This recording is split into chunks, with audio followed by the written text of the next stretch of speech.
Hello, and thank you for joining us today. We're going to wait a few minutes and allow people to join us virtually and hopefully hear the sound of some Augustana bells ringing.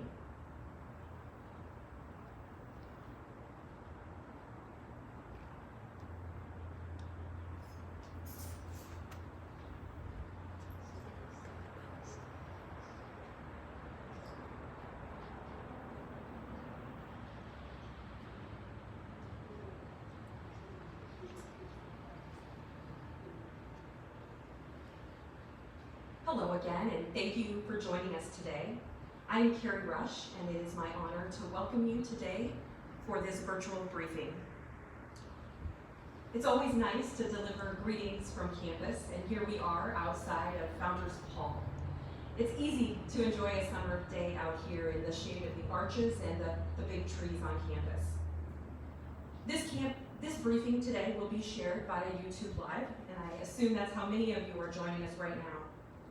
We hope our students, as well as their parents, members of our faculty, and other employees will join us today.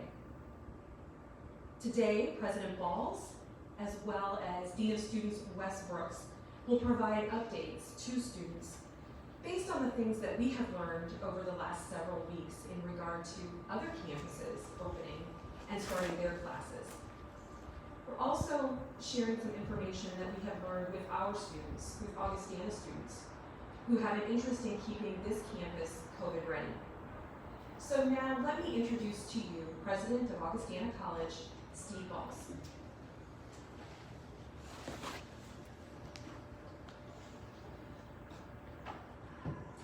Good afternoon, and thank you for tuning in to this important update.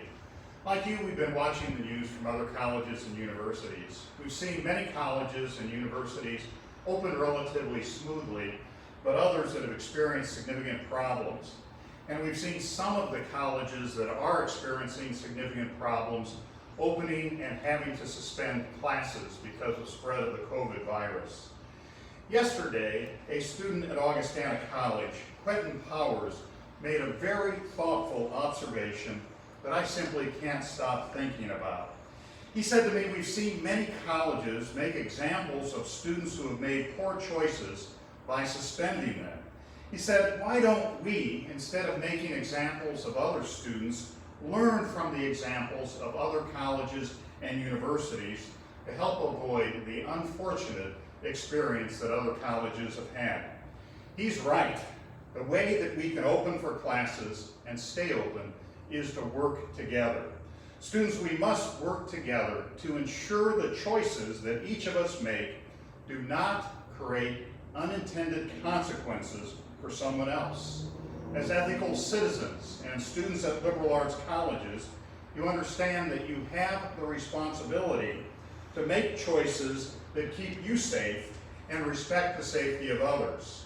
And you understand the pride and satisfaction that comes with good judgment in these challenging and historic times. Now, if you're like me, you probably made choices some point in your life with unintended consequences. These consequences can sneak up on you and make you feel terrible. You wish you could turn time back. You wish that the consequences would have been clear when you made the decision that sometimes may have cut corners a little too much. Understand that a choice to socialize in large groups, not to wear a mask, or not to keep the appropriate distance between you and someone else could have those negative, unintended consequences. We're talking about a virus that has the potential to infect dozens of people before you even know that you're afflicted with it. Now, I know, students, that you feel young and healthy. I did when I was your age. And you are healthy. But here's what Dr. Gregory Poland of the Mayo Clinic had to say. He said, quote, people are thinking, especially young people, it's a mild disease, you know. I might not even have symptoms, and before I know it, I'm over it. He said, whoa, the data suggests otherwise. There could be significant long-term heart and lung damage as a result of this disease. It is something for you to take seriously. Now, I'm 65 years old, and I've hiked and cross-country skied nearly 5,000 miles in the American Rocky Mountains, and I'm still going. Will you be able to do the same at my age if you have long-term heart and lung damage because of COVID?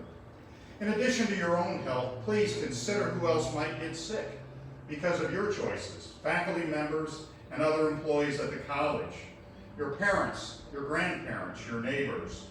Because we care about each other and because we have learned from the negative experiences of other colleges, we are announcing today some additional protective measures and requirements at Augustana to keep Augustana as safe as we can. We've been saying Augustana strong since March, and you've demonstrated Augustana strong since March. These next few weeks ahead of us will be the biggest test of our strength during these very historic times. Please think about others when you make your personal choices. May history judge Augustana as a community that took extraordinary efforts to allow students to continue with this precious live education, while at the same time keeping our community as safe as possible. Now let me introduce your Dean of Students, Wes Brooks, to talk about these additional protective measures.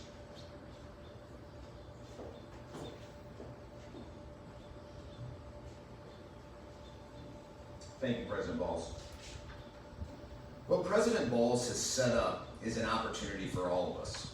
An opportunity to come together as a community, to show Augustana College's resilience, and for each of us to be an integral part of Augustana's history. To keep campus open, there are specific actions we need everyone on campus to take. And I'd like to lay them out for you, because we have made some changes to some of the guidelines that we've released recently to be a bit more narrow for the next 3 weeks.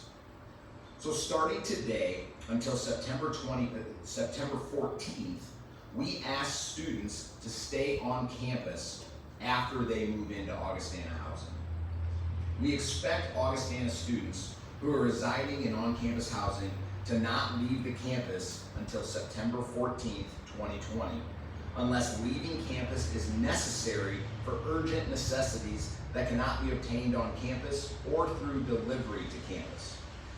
We encourage students to bring at least 2 weeks worth of necessities with them when they return to campus this week.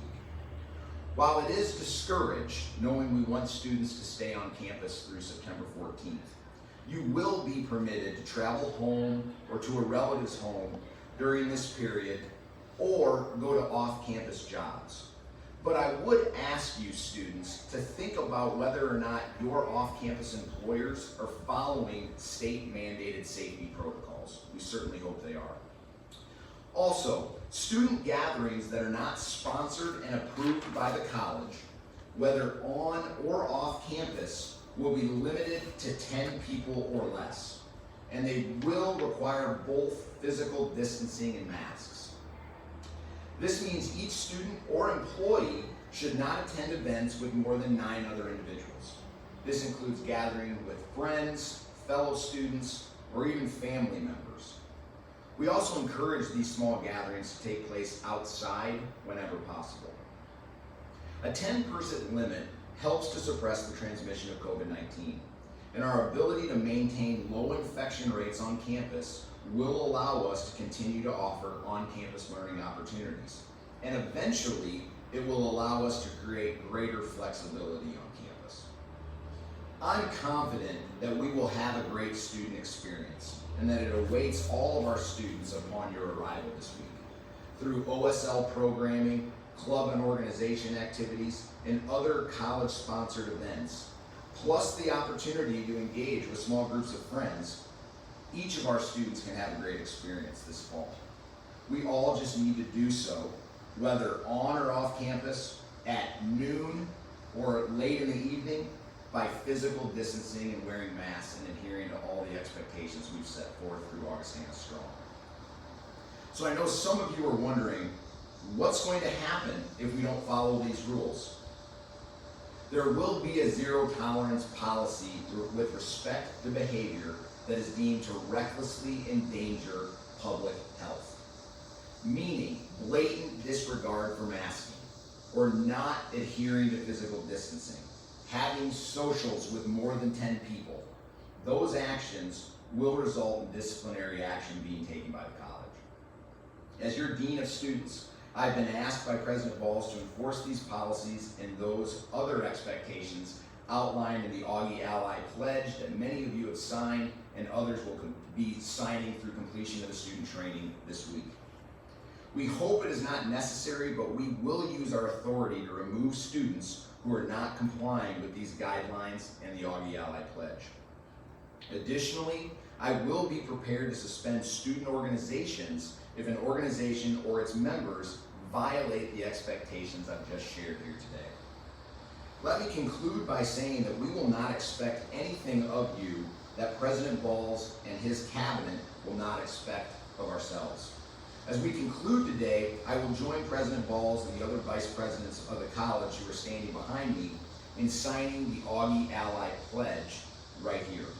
Each of our pledges will be hung inside of Founders Hall as a visual, very personal statement of our commitment to keep Augustana strong.